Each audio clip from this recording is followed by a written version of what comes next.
Hello everybody and welcome back to the Theory of Racelessness YouTube channel. If you'd like to see more, make sure to like and subscribe to our channel and click the bell icon to get notified every time we post a new video. To get even more involved, feel free to leave us a comment down below and share your thoughts. We'd love to hear them. Now, enjoy the video. But just kind of the kind of mainstream approaches to race, and yours didn't seem mainstream at all. And so I was wondering, wow, that's interesting. But you're saying there's a lot more diversity of thought regarding race at Howard University, and I mean, I'm sure many other places. Yeah, that's part of racialist ideologies. It washes over and homogenizes people based on how they are racialized in ways that reality belies. And that's just one reason why when I started my study of African American literature in particular as an undergraduate, and I was studying this idea of authenticity and representation, I came across not just a plethora of different voices within a body of literature that's often interpreted in ways that seem homogenous on the surface. But I experienced it real time at Howard University where people don't think the same, and even if people still had questions, because mind you, that was at a very early stage of my development of my theory. And my learning curve in the last year has been fast. So I've continued to develop it and develop my language and be more precise. But even at those early stages, and even when people would disagree with my conclusions, what they couldn't disagree with was my evidence and was how I painted the story, right? And I think that speaks to the integrity of my dissertation committee and the faculty, broadly speaking, because I don't know. I mean, I'm sure there are horror stories out there. Well, actually, people have told me like, oh, I study X and my dissertation committee wouldn't let me write about racelessness at all. And I was like, oh, you know what I'm saying? So there are plenty of institutions that would put a block, right? And try to get you to do things their way.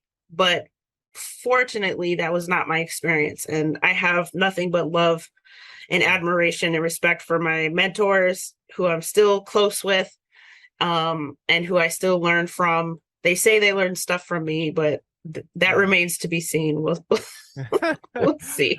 I'm curious, and I hate even asking this question because I fundamentally don't even agree with the premise. But the race conversation has become so politicized, so that you have, for lack of better terms, I don't know. Well, we've already said, Kendi on kind of the far left, and who should we put on the far right? Maybe Candace Owens or something. Does your theory fit? And the reason why I don't even like asking the question is because I don't even like those that bind those that spectrum we're all supposed to line up on. Like when people say, "Are you left or you right?" I say I'm green. Like I don't even recognize those categories as like the options. Like, what are you even asking me? But that's just so prevalent in how politicized the race conversation is. Assuming just for a second some legitimacy to that political spectrum, does your theory sit anywhere on there, or is it just so contrarian that it's just not, you can't put it on the left, right, middle perspective? Does that make sense? That's a great question. The theory itself is nonpartisan. In the work I do through my consulting firm, Theory of Racelessness is staunchly nonpartisan, and necessarily so, because I think anything that someone is offering humanity, and this is my own bias, it shouldn't be political and it shouldn't be about politics, to my mind. So I sort of indiscriminately criticize anyone's ideas, regardless of their politics, especially as it pertains to racism and those conversations. because by my analysis, just about everyone is getting it wrong, right? I talked with my students about I sometimes identify Candace Owens as a sort of like a skeptic, and I personally think if she knew more, she would probably be an eliminativist, because some things that she says, and when she rejects what people on the right call identity politics, yeah, it strikes me that she would be perfectly satisfied and thrilled to be seen as herself, as a raceless human being, right? As a person who is limitlessness and freed from the strictures of racism. And so I like to talk with my students about that and help them like listen through interviews and stuff like that, and parse through like what are her philosophies. And then we could just as easily look at Nicole Hannah-Jones or Ibram X. Kendi or Robin DiAngelo. Yeah. Their interviews, their philosophies of race, and find some evidence for why eliminativism should be our end goal ultimately. And for how they've got it wrong. Everyone gets criticized equally in my world. Yeah. And necessarily, because for me, it's not about politics, it's about freedom from the strictures that racism tries to impose onto all of us. And I define racism. So I said this earlier, but probably I should restate it. My definition of racism is that it includes the belief in race and the practice of racialization. So when I say racism, that's what I'm talking about. Our belief in race and our practice of racializing ourselves and other people and allowing people to racialize us, that has detrimental impacts on every single one of us. Yeah. And so far, I have yet to come across another thinker such as myself who I just agree 100% with. It doesn't matter what their politics are. Yeah. Are you familiar with Glenn Lowry or Coleman Hughes? They're two I really appreciate, because they're just independent, kind of contrarian, super thoughtful thinkers, which I appreciate. If somebody is so tribalistically oriented that they're just end up repeating the same mantra, I know they will never go against their tribe or whatever, left or right, to me it just becomes really uninteresting to me. But people that you can't really pin down kind of politically, I feel like I'm just more interested in hearing their ideas, because they're not just so tribalistically controlled, like do you like Coleman and Glenn? Do you feel like they could get on? Well, I've had a conversation with Coleman on my own podcast. I love Coleman. I love Glenn. Yeah. Haven't had as much success getting in touch with him, but I hope to. He's been talking with friends and people I know in the racist space. But the funny thing for me is I noticed a trend in our society where I feel like a lot of people will identify Glenn Lowry or Coleman Hughes and others as heterodox. That's a common term that gets thrown around, or as critical thinkers.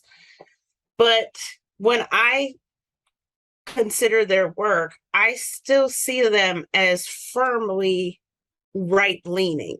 I don't see them, and even as I would certainly agree with a lot of their positions, I still see it as a very right-leaning thing. And I'm not, and that to me that might be a slur to some people. That's not a bad thing for me, right? If you're right-leaning, you're right-leaning, and that it is what it is, and that's cool. I love you too, right? I personally am an independent, and I'm an independent for a reason, and I think that actually helps me strengthen my theory, because I expose myself to all of the voices, regardless of what the politics are, and then I make my own opinions.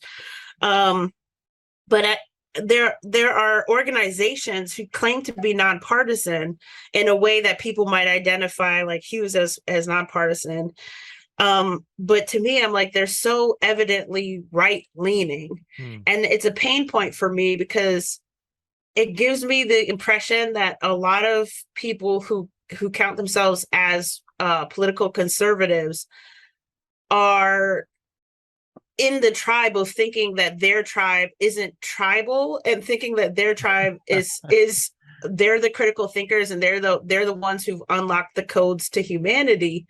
And I think it's ironic because then you come to something like the theory of racelessness, and no, I'm saying you're wrong too, right? And here's how.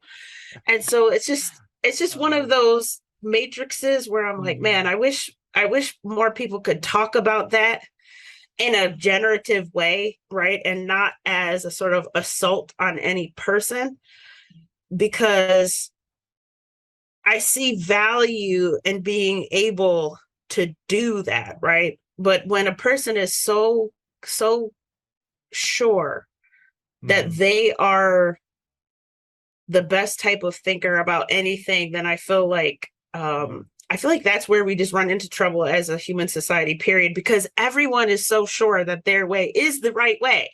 Make no mistake, there are similarities between the left and the right, where I'm just scratching my head as a sort of outsider, and I'm just like, how do y'all not see the similarities? Like, we are way more alike than we are different, period. Yeah. But we just firmly believe in what we believe in, and sometimes that's different from what the other believes in. But it's the same coin, just different sides. Okay. Yeah. And yeah. You know, for better or for worse, I will say. Thanks for watching. Make sure to like, comment, and subscribe to support our channel and keep the conversation going. For more Theory of Racelessness, you can follow us on Twitter @Racelessness or use the link in the description box down below. We hope you enjoyed this video, and as always, there is still so much more to come. Until then, thank you so much from the Theory of Racelessness. Have a great day.